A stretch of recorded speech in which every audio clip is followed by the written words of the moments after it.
Balita sa patuloy na pagresolba ng pork barrel scam, sisimula ng bagong tatag na Interagency Anti-Graft Coordinating Council ang pagsasagawa ng mas malalim na investigasyon sa pangunguna ng Office of the Ombudsman.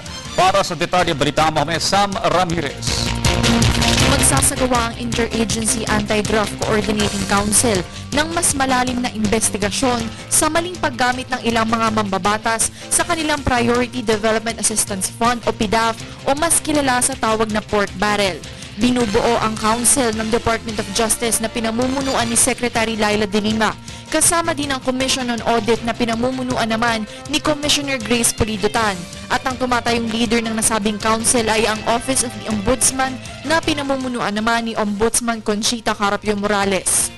Ang malawakang investigasyon ay bungsod na din ng inisyal na ulat na nakalap ng Commission on Audit kung saan napag-alaman na may ilang irregularities sa pamamahagi ng PDAF sa mga mambabatas, gayon na din sa paggamit ito.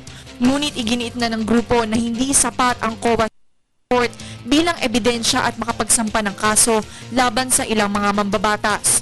Ngunit crucial o isang major reference ito sa isasagawang malawakang investigasyon. Ito ay ayon kay Justice Secretary Laila De Lima. Dagdag pa ni De Lima, inaasahang mailalabas na ng National Bureau of Investigation ang kanilang report na naglalaman ng mga nakalap nilang ebidensya hinggil sa pork barrel scam sa loob ng 2 linggo. Asahan din daw ng publiko na wala silang poprotektahang partido o personalidad sa isinasagawang investigasyon at isisiwalat nila ang katotohanan. Sinisiguro din ng NBI na hindi pa nakakalabas ng Pilipinas si Janet Lim Napoles na siyang tinuturong mastermind sa likod ng 10 billion pork barrel scam at ang kanyang kapatid. Matatandaang noong August 14 ay naglabas ang Makati Regional Trial Court ng warrant of arrest para sa magkapatid na Napoles dahil sa kasong illegal detention kay Ben Hurluy, isang whistleblower sa pork barrel scam.